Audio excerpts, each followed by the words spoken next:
So hello everyone, नमस्कार। सबैजनालाई स्वागत छ मेरो ब्लगमा। र सबैजना सन्चै हुनुहुन्छ होला, म पनि सन्चै छु। अनि मैले चाहिँ सोसल मिडियाहरूमा चाहिँ एक्सप्लोइटेसन रियालिटी भन्ने खालको भिडियोहरू चाहिँ धेरै देखेँ होइन। अनि मलाई पनि केही कुराहरू बोल्न मन लाग्यो। कोरिया चाहिँ सोचे जस्तो रहेनछ भन्ने खालको भिडियोहरू चाहिँ धेरै देख्न पाइन्छ। र फर्स्ट अफ अल त मलाई चाहिँ मेरो आफ्नो पोइन्ट अफ भ्यू चाहिँ के भन्छु भनेदेखि चाहिँ एक्सपेक्टेसन गरेको भन्दा चाहिँ अझ राम्रो चाहिँ मैले चाहिँ पाएको छु कोरियामा चाहिँ। किन कसरी भन्नुहुन्छ भनेदेखि चाहिँ कोरिया चाहिँ एकदम राम्रो छ। हरेक किसिमबाट हेर्दाखेरि चाहिँ कोरियाको नेचर चाहिँ एकदम राम्रो छ। र पहाडहरू, हरियाली, खोला नालाहरू सेम नेपालकै जस्तो छ। मलाई चाहिँ यो सबैभन्दा मन परेको कुरा चाहिँ यो हो। र कोरियामा चाहिँ हामीले चाहिँ ठुलो एक्सपेक्टेसन लिएर आउनुपर्छ चाहिँ मलाई लाग्दैन। किनभनेदेखि हामीले आफ्नो एक्सपेक्टेसन त राख्नुपर्छ, केही पैसा कमाउँछु र आफ्नो आर्थिक सुधार गर्छु भन्ने हिसाबले आउनुपर्ने हुन्छ। किनभनेदेखि हामीले चाहिँ कुनै पनि अफिसको म्यानेजर मतलब हामी चाहिँ हाकिमको दर्जामा आउने होइन। हामी चाहिँ अध्यक्ष कामदार मतलब 3D काम गर्छु भनेर आएको हुन्छौँ। र 3Dमा चाहिँ हामीले डेन्जर होइन, डिफिकल्ट अनि डटी कामहरू सबै गर्नुपर्छ होइन। हामी अध्यक्ष भन्ने बित्तिकै जे अराए पनि हामीले गर्नुपर्ने हुन्छ। र मैले चाहिँ यो किन भनिरहेको छु भनेदेखि म पनि केही वर्ष अगाडि 3.5 वर्ष चाहिँ गल्फमा बिताएको हुँ। र गल्फमा बिताउँदाखेरि चाहिँ मैले महिनाको 20-22 हजार कमाएर त्यति चर्को घाममा होइन, त्यति गर्मी ठाउँमा, त्यस्तो मरुभूमिको ठाउँमा आफूलाई के भन्छ नि, आफ्नो आर्थिक सुधार हुन्छ कि भन्ने हिसाबले आफ्नो रोजगारको लागि पुगेको थिएँ। र 3.5 वर्ष पनि त्यहाँ बिताएको छु।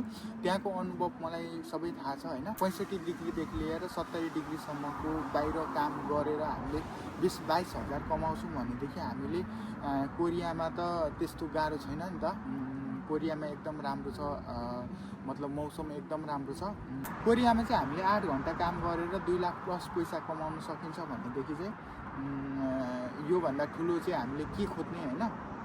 र कोरिया आउने सोच्नु भएको छ भने चाहिँ हजुरहरूले चाहिँ बेस्ट तपाईँहरूको दिमागमा चाहिँ राम्रो कुरा लिएर हिँड्नु भएको छ। र कोरिया आउनु होला र ठुलो एक्सपेक्टेसन नलिनु होला। एउटा हामी अध्यक्ष कामदार हो, जान्छौँ अनि हामी काम गर्छौँ अनि काम गरे अनुसार साउले पैसा दिन्छ भन्ने हिसाबले आउनु होला। किनभनेदेखि कोरियामा चाहिँ ठुलो एक्सपेक्टेसन लिएर हामी चाहिँ होइन अलिकति बढी नै सोच्छौँ नि त। कोरियामा चाहिँ यस्तो उस्तो मतलब र यो कुरा पनि छ होइन। कोरियामा चाहिँ सुरुमा आउँदाखेरि कामको अनुभव हुँदैन, एक कुरो भाषामा प्रब्लम आउन सक्छ। र हामीले नेपालमा भाषा पास गरे तापनि हामीले भनेको केही भाषा अक्षर मात्र चिनेर आएको हुन्छौँ। र यहाँ हामीले कसैसँग कुरा गर्न चाहिँ गाह्रै पर्छ। सुरुमा अलिकति गाह्रो भए पनि पछाडि एकदम राम्रो हुँदै जान्छ। हरेक कुरा बुझिन्छ, काम थाहा हुन्छ होइन। अनि हजुरहरूले चाहिँ यति कुराको याद गर्नुपर्ने भयो कि होइन। र हजुरहरूलाई चाहिँ म के भन्छु भनेदेखि, र हामीहरू चाहिँ एउटा मिडल क्लास फ्यामिलीबाट बिलोङ गर्ने भएकोले हामीले चाहिँ कि त गल्फ रोज्नु पऱ्यो कि त हामीले कोरिया रोज्नु पऱ्यो होइन।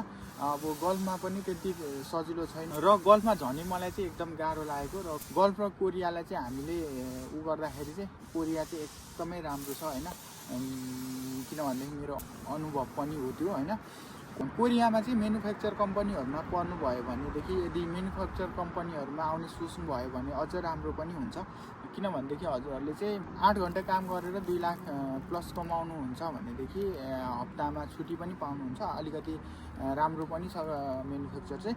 अनि हजुरहरूले यो कुराको एक्सपेक्टेसन राखेर आउनुहोस् कि कोरियामा हामी यहाँ आउँदैछौँ, काम गर्नुपर्छ र के भन्छ नि, काम गरेर आफ्नो आर्थिक सुधार गर्नुपर्छ भन्ने हिसाबले आउनु होला सबैभन्दा अगाडि। र कोरियामा आजभोलि नै आउँदै हुनुहुन्छ भनेदेखि साथीहरूलाई चाहिँ पार्टी दिने कामहरू चाहिँ नगर्नु होला सकेसम्म। किनभनेदेखि हामी चाहिँ कोरियामा एउटा काम गर्नलाई आएको हो र हामी चाहिँ आफ्नो बडीहरू चाहिँ अङ्गभङ्ग नगरिकन नेपाल गयौँ भने चाहिँ होइन, त्यो पछाडि चाहिँ पार्टी दिन चाहिँ अझ राम्रो होला जस्तो लाग्छ मलाई चाहिँ। किनभनेदेखि नेपालबाट आएर केही दिन पछाडि यहाँ डेथ भएको केसहरू पनि धेरै देखिन्छ। अनि उहाँहरूले पनि अब नेपालमा धेरै साथीभाइहरूसँग पार्टी गर्नु होला, यो गर्नु होला, त्यो गर्नु होला होइन।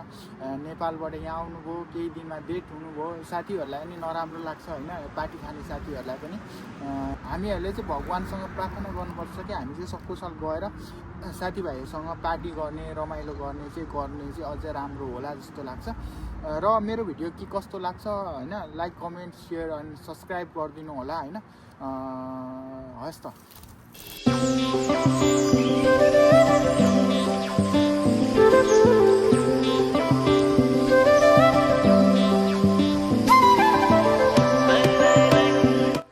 सो मरि लानु के छ र होइन, हामी एक दिन यसरी जमिनमै बिलाउनु पर्ने हुन्छ र घमण्ड पनि के को लागि होइन, एक दिन न एक दिन त हामी माटोमै गाभिएर जानुपर्ने हुन्छ। हजुरहरूलाई चाहिँ मैले अहिले देखाइरहेको यो कब्रस्थान चाहिँ एउटा फ्यामिलीको हो र यहाँ चाहिँ फ्यामिलीको जति सदस्य मरे तापनि एकै ठाउँ एउटै जग्गामा राख्ने गर्दछन् र अलिकति युनिक पनि छ नेपालमा जस्तो जलाएर एउटा केही नासु पनि नरहने गरी जलाएर पानीले बगाइन्छ त्यो, र यहाँकोमा चाहिँ धेरै परिवर्तन छ।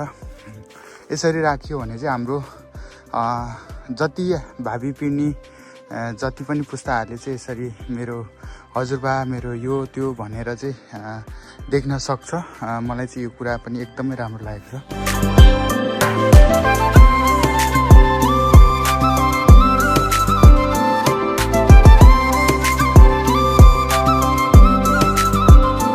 यहाँ चाहिँ देख्न सक्नुहुन्छ युनिक घर, एउटा पुरानो घर र युनिक घर देख्न सक्नुहुन्छ। ढुङ्गाले बनेको घर रहेछ।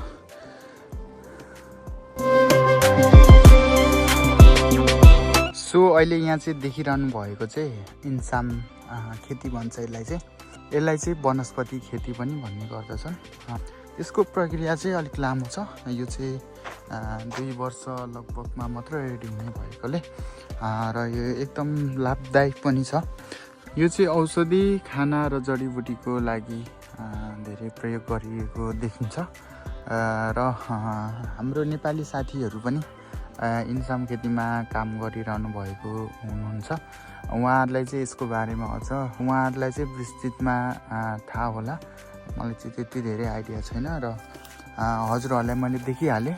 र हामीले कोरियन भाषा पढ्दा पनि यी कुराहरू चाहिँ हामीले पढ्नुपर्ने भएकोले हजुरहरूलाई यसको बारेमा पनि थोरै मैले देखाइदिएँ। बाटोमा जाँदै थिएँ म चाहिँ, जाँदै चाहिँ मैले यी कुराहरू चाहिँ देखेको हुनाले हजुरहरूलाई पनि देखाउन चाहेँ।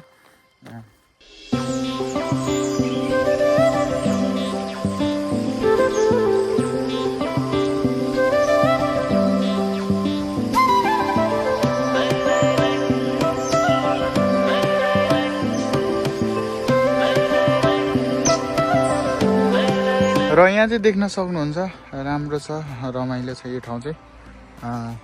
र हजुरहरूलाई चाहिँ मेरो भिडियो के कस्तो लाग्यो आफ्नो प्रतिक्रिया दिन नभुल्नु होला र मेरो च्यानललाई सब्सक्राइब गर्नुभएको छैन भने सब्सक्राइब गरिदिनु होला।